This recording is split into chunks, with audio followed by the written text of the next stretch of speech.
Alessandro Tassoni, escritor italiano del siglo XVII, se posicionó como una de las pocas voces literarias que se alzaron en contra del dominio español en Italia. Su obra, Filippice contro gli Spagnoli, escrita entre 1614 y 1615, constituye un claro ejemplo de la corriente antiespañola que comenzaba a surgir en la península itálica. En la Filippica Seconda, Tassoni despliega una mordaz sátira contra España, cuestionando su poderío y poniendo de relieve sus debilidades. Destaca la escasa población española, concentrada en pocas ciudades de pequeño tamaño, y la aridez del territorio. Tassoni se burla de la figura del caballero errante, ideal caballeresco que representaba la fuerza militar española. Lo presenta como una figura anacrónica y poco efectiva, incapaz de sostener el vasto imperio español. El autor modenés enfatiza la importancia de Italia dentro del imperio español, considerándola como el ojo que guía al monstruoso cíclope que representa España. Sin Italia, el imperio español carecería de su principal fuente de poder y legitimidad. La obra de Tassoni adquiere relevancia por ser una de las primeras expresiones literarias del antiespañolismo en Italia. Su sátira mordaz y su cuestionamiento del poder español anticipan el desarrollo de esta corriente de pensamiento, que ganaría fuerza en las décadas posteriores. Boccalini y el giro radical del antiespañolismo italiano. Hasta la llegada de Traiano Boccalini, el antiespañolismo en Italia presentaba un carácter marginal. Las críticas al dominio español se limitaban a ciertos sectores de la intelectualidad y no habían logrado calar en la población general. Boccalini, con su obra Il ragguaglio di Parnaso, marcó un giro radical en el antiespañolismo italiano. Su sátira política, mordaz y descarnada, llegó a un público más amplio y contribuyó a popularizar las ideas antiespañolas. Características de la sátira de Boccalini. Ironía y sarcasmo. Boccalini utiliza la ironía y el sarcasmo para ridiculizar a las autoridades españolas y exponer sus abusos de poder. Crítica a la corrupción, denuncia la corrupción y la decadencia moral que, según él, imperaba en la corte española. Exaltación del patriotismo italiano. Exalta el patriotismo italiano y critica la presencia extranjera en el país. La obra de Boccalini tuvo un impacto significativo en el desarrollo del antiespañolismo en Italia. Su sátira mordaz y su crítica directa al poder español contribuyeron a crear un clima de opinión pública más hostil hacia la presencia española en la península itálica. La decadencia. A lo largo del siglo XVII y XVIII, el antiespañolismo italiano experimentó una evolución significativa. Pasó de ser una corriente marginal a convertirse en un elemento central del discurso político e intelectual italiano. La decadencia surgió como un nuevo concepto que, si bien inicialmente estaba vinculado al antiespañolismo, posteriormente se convirtió en un fenómeno con entidad propia. En la segunda mitad del siglo XVII, el antiespañolismo italiano comenzó a combinarse cada vez más con posiciones filofrancesas.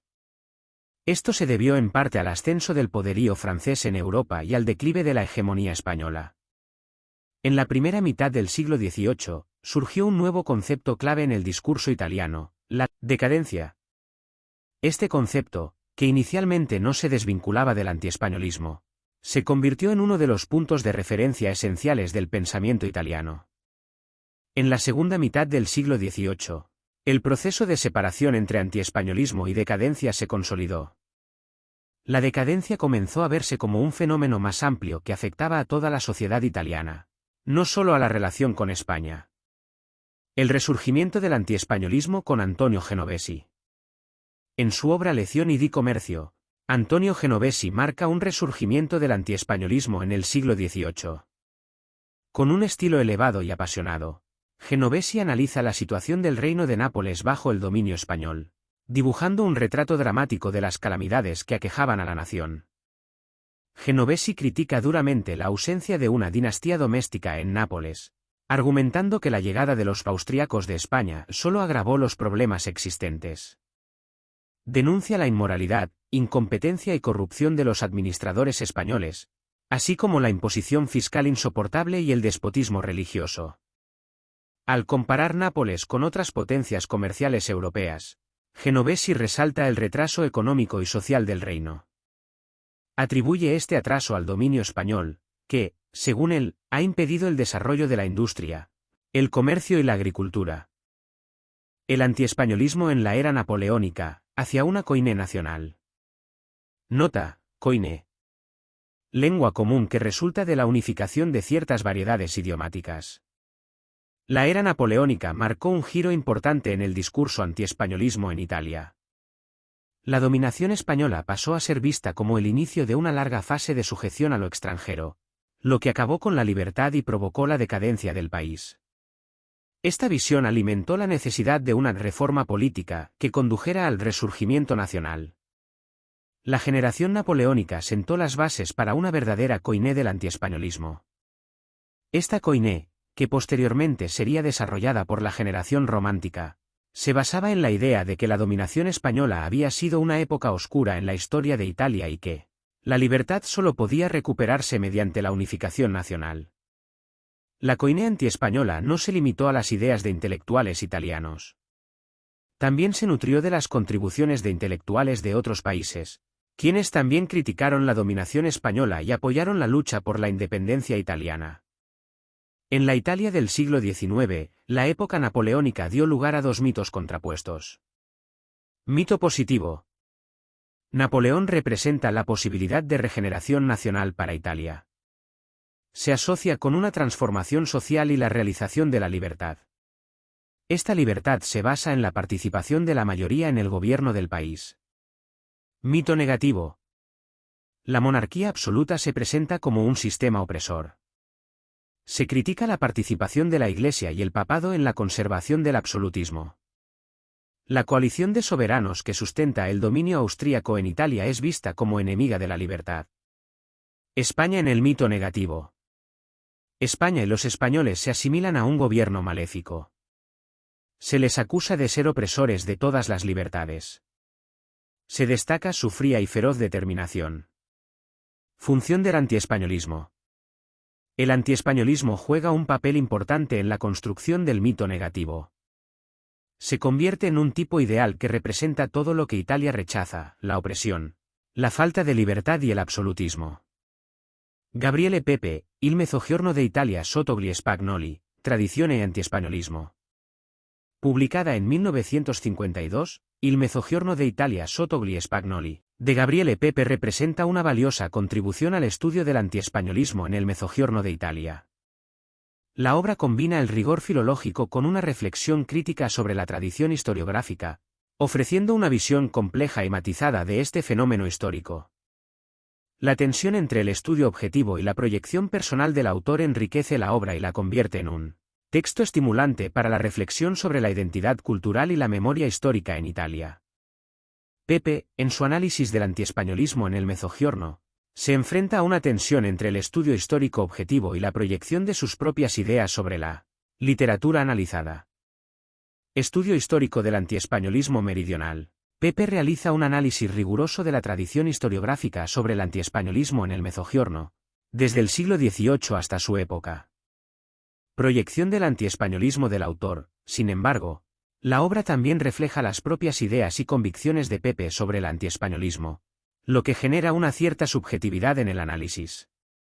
Croce, Storia del Regno di Napoli. El enfoque de Benedetto Croce representa un avance significativo en la comprensión de la relación entre España e Italia en el Mezzogiorno. Su visión más matizada y compleja supera el bipolarismo tradicional y permite una mejor comprensión de las dinámicas históricas que dieron forma a este periodo crucial de la historia italiana. La tradición historiográfica anterior a Benedetto Croce había establecido una visión bipolar de la relación entre España e Italia en el Mezzogiorno, españolismo versus antiespañolismo. Crítica al españolismo. El españolismo se asociaba con mal gobierno, corrupción burocrática, negligencia y desorden administrativo. Excesiva fiscalidad y parasitismo. Alianza entre el trono y el altar, convirtiéndose en el brazo armado de la contrarreforma. Opresión de las libertades. Apoteosis de la civilización del formalismo y la exterioridad. El antiespañolismo se consideraba como una reacción al españolismo, una forma de interpretar la relación entre España e Italia durante 2 siglos de historia. Benedetto Croce introduce un cambio radical en la perspectiva historiográfica. En su obra Storia del Regno di Napoli, supera el bipolarismo tradicional y propone una visión más matizada y compleja de la relación entre España e Italia. Elementos clave del enfoque de Croce. Establecimiento de los términos históricos del problema. Croce renuncia a discernir culpas y responsabilidades y se centra en comprender las causas del origen y la dilatada duración del gobierno español en el Mezzogiorno. Pregunta implícita: ¿cómo explicar el origen y la dilatada duración del gobierno español en el Mezzogiorno? Respuesta: plena historización del problema. Génesis del gobierno español. La presencia española en el Mezzogiorno se explica por la necesidad de integrar este territorio en un proceso más general de desarrollo y modernización de Europa. Dilatada duración: el éxito de la doble función histórica realizada por España en el Mezzogiorno. Protección del territorio. Transformación del baronazgo de potencia semisoberana a poder hegemónico desde el punto de vista económico-social, pero redimensionado a nivel político y ya no más sujeto subversivo de la monarquía soberana. La leyenda negra en Francia. La leyenda negra, propaganda contra la hegemonía española. Contexto histórico. La leyenda negra surge en la Francia del siglo XVI, un periodo marcado por la rivalidad política y militar entre este país y la monarquía hispánica. La España de los Habsburgos se encontraba en su apogeo, ostentando una posición dominante en Europa. Su poderío militar, económico y cultural era motivo de envidia y recelo para otras potencias, especialmente Francia. Propaganda como arma. Al no poder competir militarmente con España, Francia recurrió a la propaganda como arma para deslegitimar a su rival y minar su influencia. La leyenda negra se convirtió en una herramienta eficaz para este propósito. A través de panfletos, libelos y otras obras propagandísticas, se difundía una imagen distorsionada y negativa de España. Se la presentaba como un país oscuro, cruel, intolerante y atrasado. Se exageraban y tergiversaban hechos históricos para reforzar esta imagen negativa. Elementos clave de la leyenda negra. La Inquisición se la presentaba como una institución sanguinaria y represiva, símbolo de la crueldad española. La conquista de América se la describía como un proceso brutal y genocida, donde los españoles habían cometido terribles atrocidades contra los indígenas. El fanatismo religioso se asociaba a España con un catolicismo intolerante y oscurantista. El atraso cultural se contrastaba el supuesto atraso español con el avance cultural e intelectual de Francia. La Guerra de la Independencia Española. Contexto histórico. La Guerra de la Independencia Española se libró entre 1808 y 1814 en el marco de las Guerras Napoleónicas. Enfrentó a las potencias aliadas de España, Reino Unido y Portugal contra el primer imperio francés liderado por Napoleón Bonaparte. Causas del conflicto. La pretensión de Napoleón de instalar en el trono español a su hermano José Bonaparte tras las abdicaciones de Bayona. La ambición de Napoleón de convertir a España en un estado satélite del imperio francés. Bandos en conflicto. España, apoyada por Reino Unido y Portugal. Primer imperio francés, liderado por Napoleón Bonaparte. Desarrollo de la guerra. La guerra comenzó con el levantamiento popular del 2 de mayo de 1808 en Madrid. Se caracterizó por una serie de batallas y asedios en diferentes puntos de la península ibérica. La guerra tuvo un carácter irregular, con la participación de guerrillas populares junto a los ejércitos regulares. Desenlace del conflicto. La guerra finalizó con la victoria de las potencias aliadas en la Batalla de Vitoria en 1813. El Tratado de Valencay de 1813 restauró a Fernando VII en el trono español. La guerra tuvo un impacto profundo en España, marcando el inicio del fin del antiguo régimen y sentando las bases para la futura construcción del Estado liberal. La Francia Ilustrada. En los siglos XVIII y XIX, España puso su mirada en la Francia Ilustrada en lugar de en su pasado o en América, ya que se creía que Francia era la patria de las luces y que todo lo anterior era oscurantismo ligado a la religión católica. Durante los siglos XVIII y XIX, España vivió un periodo de transformación social, económica y política, influenciado en gran medida por las ideas ilustradas que provenían de Francia. La Ilustración, con su énfasis en la razón, la ciencia y la libertad, Representaba un contraste radical con el oscurantismo y la autoridad de la Iglesia católica que caracterizaba a la España de entonces. Por ello, muchos intelectuales y pensadores españoles de la época miraron hacia Francia como un modelo a seguir, creyendo que allí se encontraba la cuna de la modernidad y el progreso. La influencia francesa se reflejó en la política, la economía, la cultura y la educación de la España de aquel entonces, impulsando reformas y cambios en todos esos ámbitos. Esta visión llevó a una idealización de Francia y a una crítica severa de la propia tradición española. El afrancesamiento generó una división social en España. La élite intelectual, fascinada por la cultura francesa, se distanció del pueblo, que en general no compartía esta visión. Las reformas borbónicas del siglo XVIII, impulsadas por la monarquía española, estuvieron influenciadas por las ideas ilustradas francesas. Estas reformas buscaban modernizar el país en diversos ámbitos, como la economía, la educación y la administración. Cuando los franceses llegaron a España con la Guerra de la Independencia a principios del siglo XIX, muchos de esos intelectuales vieron en ellos la liberación de las estructuras arcaicas y opresivas del antiguo régimen, identificando a los invasores como portadores de las ideas ilustradas y liberales que tanto admiraban. Creyeron que la invasión francesa era una oportunidad para modernizar el país e instaurar un sistema político más justo.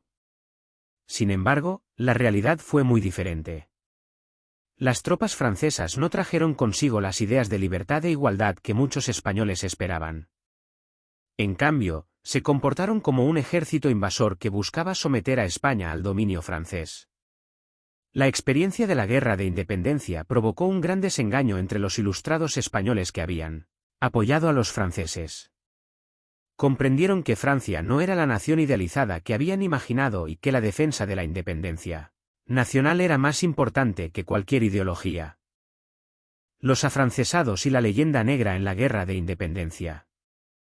Los afrancesados eran un grupo de españoles que apoyaban a Francia durante la Guerra de Independencia Española, 1808-1814. Creían que la invasión francesa era una oportunidad para modernizar el país e instaurar un sistema político más justo, inspirado en las ideas de la Ilustración francesa. Los afrancesados difundieron la propaganda francesa en España, que buscaba deslegitimar a la monarquía hispánica y presentar a España como un país atrasado y fanático. Esta propaganda contribuyó a reforzar la leyenda negra, una imagen negativa de España que había sido construida por sus enemigos europeos durante siglos. La colaboración de los afrancesados en la difusión de la propaganda francesa tuvo un impacto significativo en la percepción de España en Europa y el mundo. Contribuyó a reforzar la imagen negativa del país y a legitimar la invasión francesa. La colaboración de los afrancesados en la difusión de la propaganda francesa contribuyó a la división y la polarización en la sociedad española. Muchos españoles vieron a los afrancesados como traidores y colaboracionistas, lo que generó tensiones y conflictos. Los afrancesados utilizaron diversos medios para difundir la propaganda francesa. Publicaciones, editaron periódicos, folletos y otros materiales impresos que difundían las ideas francesas y criticaban al gobierno español. Discusiones públicas. Participaban en debates y tertulias donde defendían la causa francesa y atacaban a la resistencia española. Contacto con las autoridades francesas. Colaboraban con las autoridades francesas en la administración del país y en la difusión de sus políticas. Datos que ilustran el impacto. Número de publicaciones. Se estima que durante la guerra se publicaron miles de folletos y periódicos afrancesados. Alcance de la propaganda. La propaganda afrancesada se difundió en varios idiomas y llegó a toda Europa y a otras partes del mundo. Influencia en la opinión pública. La propaganda afrancesada tuvo un impacto significativo en la opinión pública europea, contribuyendo a la desfavorable imagen de España que predominó durante décadas. El papel de los Borbones en la difusión de la leyenda negra. La dinastía de los Borbones, que se estableció en España a principios del siglo XVIII, tuvo un gran impacto en la difusión de la leyenda negra en el país. Felipe V, el primer monarca Borbón, fue de origen francés y trajo consigo un estilo de gobierno y una cultura diferentes a las que estaban acostumbrados en España. Los Borbones, herederos de la cultura francesa, tendían a menospreciar las tradiciones y costumbres españolas, considerándolas atrasadas y supersticiosas. Admiraban la cultura francesa y la consideraban un modelo a seguir. Esta idealización contribuyó a la desvalorización de la cultura española. La influencia francesa en la corte y en la administración del país durante el reinado de Felipe V contribuyó a que se produjera un afrancesamiento en la sociedad española. Esto incluía la adopción de costumbres, modas y políticas propias de Francia, lo que generó una sensación de ruptura con la tradición y la identidad nacional española. En este contexto, la difusión de la leyenda negra en España se vio favorecida, ya que se fomentó la idea de que la cultura y el gobierno españoles eran inferiores a los de otros países europeos, especialmente a los de las potencias protestantes del norte. Esta visión negativa de España se potenció aún más con la intervención de las potencias europeas en la Guerra de Sucesión Española, que llevó a la firma del Tratado de Utrecht en 1713, donde España sufrió importantes pérdidas territoriales.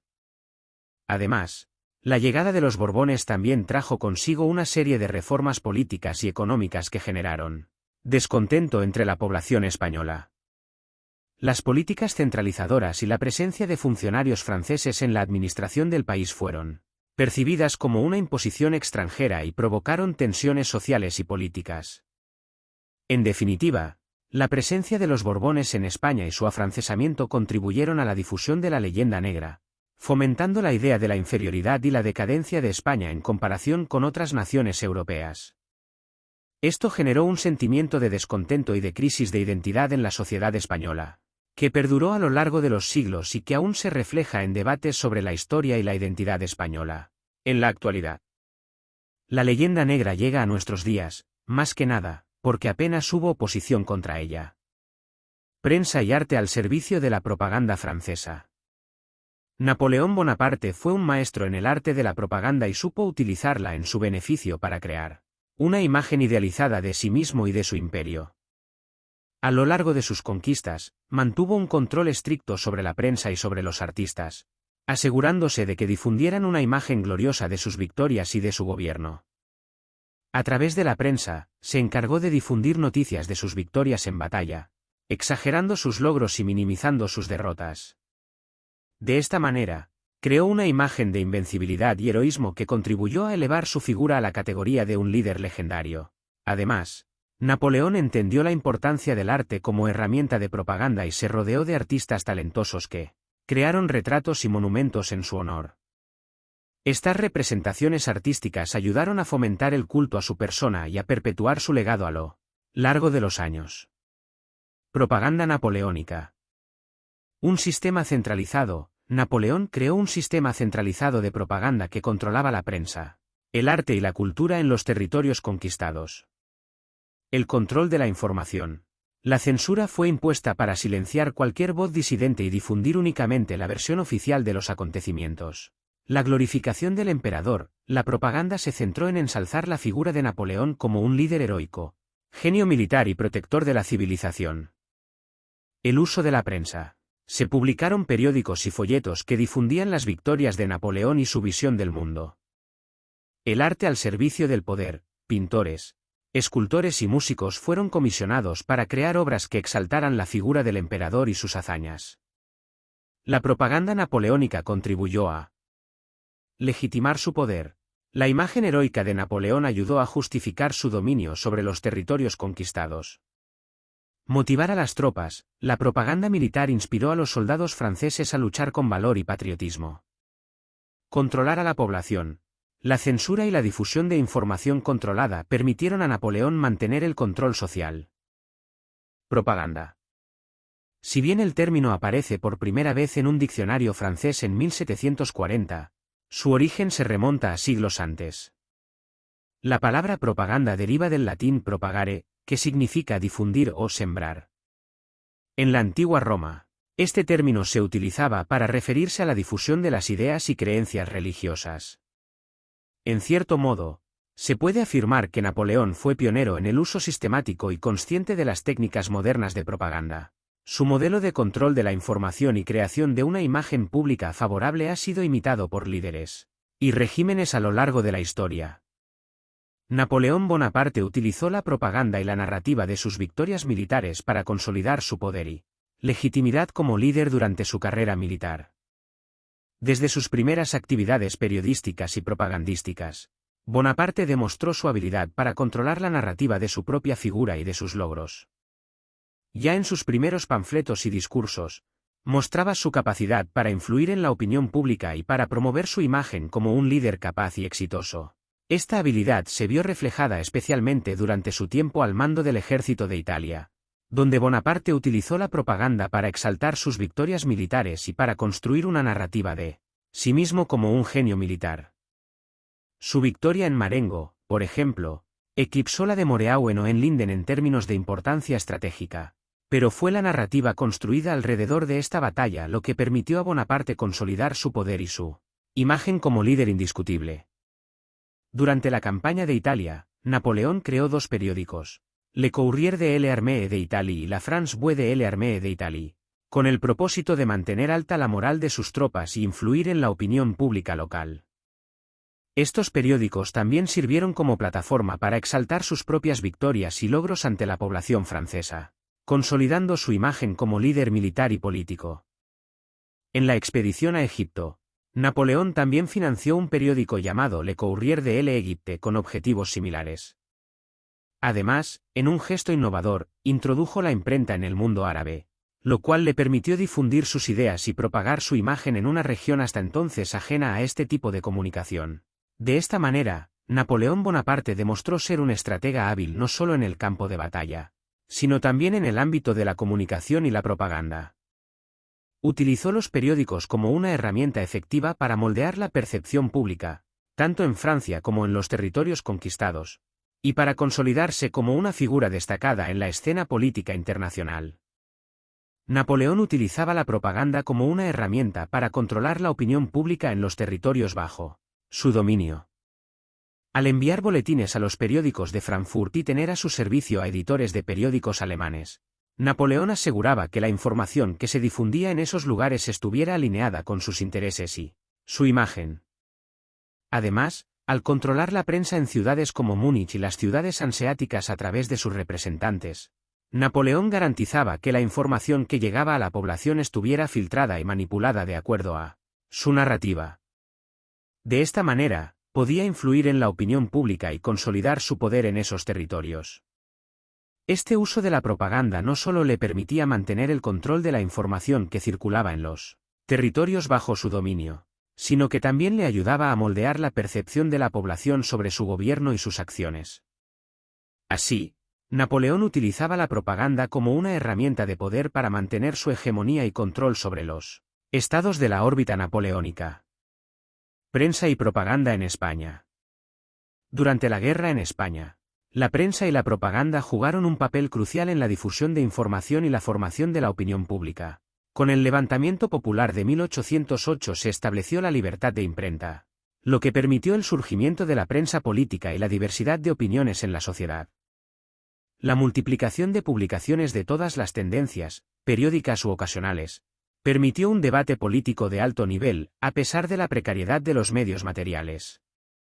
La creación de las Cortes en Cádiz en 1810 y la promulgación de la Constitución en 1812 fueron eventos que reflejaron el alcance de la libertad de prensa y la importancia de la opinión pública en el contexto de la guerra. La prensa y la propaganda se convirtieron en herramientas clave para la difusión de ideas políticas, la movilización de la población y la resistencia contra la ocupación francesa. La libertad de imprenta permitió a los ciudadanos expresar sus opiniones, debatir sobre cuestiones políticas y contribuir al proceso de construcción de una nueva España. Durante la época del absolutismo en España, existían periódicos serviles que apoyaban abiertamente al gobierno y al monarca, a pesar de ser minoritarios y de menor calidad que la prensa liberal. Entre los periódicos serviles más destacados se encontraban el Censor General, El Sol de Cádiz y el Procurador General de la Nación y el Rey. A pesar de su intento de neutralidad, incluso existían periódicos como El Imparcial, dirigidos por Alcalá Galiano, que pretendían no tomar partido entre serviles y liberales, pero que tenían poco éxito en mantener esa neutralidad. Estos periódicos serviles cumplían la función de difundir y reforzar la ideología absolutista y los intereses del gobierno y la monarquía, A pesar de la creciente oposición y crítica por parte de la prensa liberal y de la sociedad en general. Su existencia demuestra la polarización política y la lucha de poder que caracterizaba la España de ese momento. Nota: las palabras guerrilla y liberal son dos términos que surgieron durante la ocupación francesa en España y que posteriormente se extendieron a otros idiomas y contextos políticos y militares en todo el mundo. La guerrilla era una forma de resistencia popular y militar contra las fuerzas invasoras, caracterizada por la utilización de tácticas de guerrilla y emboscadas para combatir de manera efectiva a un enemigo más poderoso. En cuanto al término liberal, se refiere a aquellos que defendían ideas progresistas y reformistas, en oposición a los sistemas autoritarios y absolutistas que predominaban en aquel momento. La influencia de la resistencia española y sus términos políticos y militares durante la ocupación francesa tuvo un impacto duradero en la historia y en la terminología política y militar a nivel global. La expansión de la Gaceta de Madrid a una tirada de 15.000 ejemplares fue un claro intento de Napoleón por utilizarla como una herramienta de propaganda para difundir su mensaje y controlar la opinión pública en España. Esta medida refleja la importancia que le daba a la manipulación de la información para mantener su poder y legitimidad en el país. Control de la información. Napoleón, una vez en el poder, controló estrictamente la prensa para asegurarse de que solo se difundiera información favorable a su régimen. Suprimió numerosos periódicos en París y estableció una censura no declarada, exigiendo autorización previa para la publicación de periódicos políticos y otorgando amplios poderes a los prefectos de los departamentos en materia de prensa. Se permitieron algunas publicaciones críticas en París, pero con límites estrictos que prohibían atacar ciertos principios del gobierno y de la nación. Esta rigurosa censura permitió a Bonaparte controlar la narrativa pública y evitar la propagación de ideas contrarias a su régimen. Napoleón Bonaparte utilizaba la prensa de manera estratégica para controlar la opinión pública y promover su imagen y sus políticas. Reunir a periodistas de diferentes procedencias le permitía llegar a diferentes audiencias con argumentos adaptados a cada una de ellas, sin poner en peligro su régimen. Además, Bonaparte no dudaba en escribir personalmente en la prensa, especialmente en el periódico oficial Le Moniteur.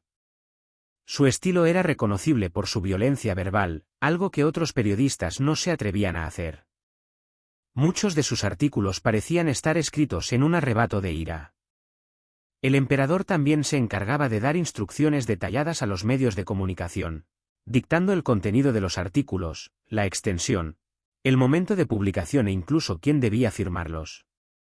Incluso llegó a utilizar falsas cartas al director para simular un movimiento de opinión favorable a sus políticas. Le Moniteur, el periódico oficial del gobierno napoleónico, se utilizaba como herramienta de propaganda para promover la imagen de Napoleón y desacreditar a la oposición. En primer lugar, Le Moniteur se encargaba de difundir informes diplomáticos, discursos y proclamas del gobierno, siempre presentados de forma favorable al primer cónsul o al emperador. Estos materiales eran utilizados para reforzar la imagen de Napoleón como un líder fuerte y exitoso. Además, el periódico también se hacía eco de extractos de la prensa extranjera, especialmente de los medios enemigos, para mostrar a los lectores únicamente los aspectos que favorecían la posición de Napoleón. De esta manera, se buscaba convencer a los lectores incrédulos de la legitimidad de las acciones del gobierno. Por otro lado, Le Moniteur publicaba los ataques de la oposición, especialmente los más violentos, con el objetivo de desacreditar a sus detractores. Al mostrar las críticas de la oposición de manera negativa, se buscaba minar su credibilidad y fortalecer la posición del gobierno. Además, Napoleón utilizaba los buletins de la Grande Armée para informar sobre sus victorias militares, atribuyéndose personalmente todos los éxitos y endosando los errores a sus subordinados. Estos boletines eran ampliamente difundidos y traducidos a varios idiomas para exaltar la figura de Napoleón como un líder invencible y competente. La censura oficializada en 1807 jugó un papel crucial en la propaganda del gobierno. Se prohibieron ciertos temas, incluso hablar mal de ellos estaba fuera de los límites. Por ejemplo, no se permitía mencionar siquiera la dinastía de los Borbones. Esta medida tenía como objetivo controlar la información que llegaba a la población y garantizar la lealtad al gobierno. Además, Al prohibir la mención de ciertos temas, se buscaba evitar la propagación de ideas o noticias que pudieran poner en peligro la estabilidad del régimen. En resumen, la censura se utilizaba como una herramienta de control y manipulación de la información en beneficio del poder establecido. El uso de rumores y la manipulación de la información a través del Ministerio del Interior fue una herramienta poderosa utilizada por Napoleón para controlar la opinión pública y mantener su poder. Al enviar instrucciones a los prefectos para difundir ciertas noticias de manera verbal, se aseguraba de que la información se extendiera de manera selectiva y controlada, evitando la difusión de noticias que pudieran perjudicar su imagen o sus intereses. De esta manera, Napoleón podía influir en la percepción que tenían los ciudadanos sobre su gobierno y sus acciones, utilizando el rumor como una forma de propaganda encubierta. Al no permitir que ciertas noticias se imprimieran, evitaba que la información contraria a sus intereses se difundiera de manera masiva, manteniendo así su dominio sobre la información que llegaba a la población. Este uso estratégico del rumor y la desinformación demuestra la importancia que Napoleón daba a controlar la narrativa pública y manipular la opinión a su favor. A través del Ministerio del Interior y sus funcionarios locales, lograba difundir su propaganda de manera eficaz, asegurándose de que su versión de los hechos fuera la predominante en la mente de los ciudadanos. Napoleón establecía una jerarquía en la difusión de la información. Algunas noticias eran censuradas por completo, otras se propagaban a través de rumores aunque no se publicaban oficialmente, y otras se reservaban para pequeños periódicos de provincia para medir la reacción del público. Por otro lado, para destacar ciertas noticias, estas se publicaban en periódicos y también se imprimían en carteles murales. Prensa francesa sobre la Guerra Peninsular, España. La Guerra de la Independencia Española fue un conflicto que captó la atención de toda Europa y fue ampliamente cubierto por los medios de comunicación de la época. Se destaca que, a pesar de que la prensa francesa estaba controlada por el Estado y actuaba como un instrumento de propaganda, también informaba sobre los eventos en España, aunque no siempre de manera objetiva. Se menciona que los periódicos europeos, incluyendo los de Inglaterra, Alemania, Italia y Rusia, también cubrieron la Guerra de la Independencia Española, aunque no siempre con información precisa. La prensa francesa, en particular, tenía un papel importante en la difusión de noticias sobre el conflicto, con Le Moniteur actuando como una especie de agencia de prensa para el resto de las publicaciones, especialmente en lo que se refería a los acontecimientos en España. El 22 de julio de 1808, la capitulación de Bailén fue un acontecimiento que sufrió un proceso de desinformación, a pesar de ser difícil de ocultar. En el caso del sitio de Zaragoza, la prensa francesa no se enfocó en los aspectos más terribles, sino en el restablecimiento de la vida normal en la ciudad, e incluso resaltó las corridas de toros que propició Suchet, llegando a asistir personalmente a ellas. Además de los asuntos militares, la prensa francesa también se ocupó de la reorganización y modernización del Estado español, ensalzando el gobierno de José I. Sin embargo, frente a este proceso de modernización, constantemente se exaltaba la leyenda negra y se resaltaba el carácter atrasado de la nación española. Los españoles eran presentados como ignorantes y perezosos, mientras que a los insurgentes se les denominaba brigantes, ladrones y bandidos. La Guerra de Independencia Española, más allá de la leyenda negra. El libro Quan la France occupait d'Europe, 1979, de Pierre Gaxier presenta una visión controvertida de la Guerra de la Independencia Española, minimizando su importancia en el contexto de las guerras napoleónicas y retratando a España como un país medieval y fanático frente a una Francia moderna y avanzada. Esta visión simplista y sesgada ignora la complejidad del conflicto y la significativa contribución de la Guerra de Independencia Española al debilitamiento del Imperio francés. Argumentos en contra de la visión francesa.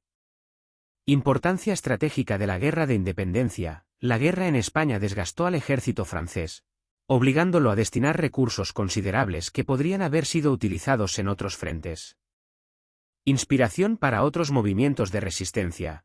La heroica lucha del pueblo español inspiró a otros pueblos europeos a rebelarse contra la dominación napoleónica, factor clave en la derrota final de Napoleón. La derrota de las tropas francesas en España contribuyó decisivamente al debilitamiento del imperio y a la posterior caída de Napoleón. Napoleón diría en su destierro de Santa Elena, la guerra de España me ha perdido, y, en efecto, en cierta medida fue así, tanto o más que la retirada de la Grande Armée de Rusia en 1812 que, en cierto modo, fue causada por el empeño en la guerra peninsular. La visión francesa de la Guerra de Independencia Española como una simple reacción fanática de un país atrasado contra otro moderno forma parte de la leyenda negra, una propaganda histórica que buscaba deslegitimar a España y minimizar su papel en Europa. Conclusión. La leyenda negra fue un conjunto de críticas y estereotipos negativos en torno a España y su imperio colonial, difundidos principalmente por sus enemigos europeos, como Inglaterra, Francia y los Países Bajos, durante los siglos XVI y XVII. Estos países veían a España como una amenaza a su propio poder y trataban de desprestigiarla a través de la difusión de narrativas negativas. En este contexto, la propaganda se convirtió en una herramienta crucial para deslegitimar a la monarquía hispánica y minar su influencia. La leyenda negra fue el resultado de esta estrategia propagandística, orquestada por los enemigos de España para erosionar su imagen y cuestionar su derecho a la hegemonía europea. La leyenda negra se difundió a través de panfletos, libelos, obras literarias y otros medios, alcanzando una amplia audiencia en Europa y el mundo. Esta propaganda negativa tuvo un impacto profundo en la imagen de España, contribuyendo a estereotipos negativos que han persistido hasta nuestros días. La leyenda negra se basaba en exageraciones, falsedades y estereotipos que retrataban a España como un país cruel, fanático, corrupto y atrasado. Se la acusaba de cometer atrocidades en sus colonias, como la esclavitud, el saqueo y la destrucción de culturas indígenas, así como de una intolerancia religiosa extrema, especialmente contra los protestantes. Este discurso negativo tuvo un impacto significativo en la reputación de España en Europa y en la percepción que se tenía de ella en todo el mundo. La leyenda negra contribuyó a minar la credibilidad y la legitimidad de la monarquía hispánica, así como a alimentar el sentimiento antiespañol en muchos países europeos. Es importante destacar que la leyenda negra no es una simple interpretación histórica, sino una construcción deliberada con fines socioeconómicos y políticos.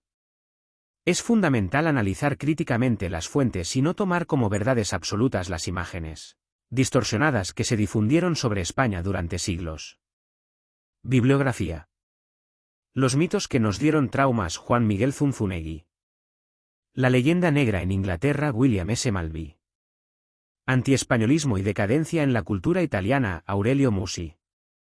Imperiofobia y leyenda negra. María Elvira Roca Barea. Artículos/charlas. Margarita Torres. Fin. La leyenda negra española por Juan Carreño.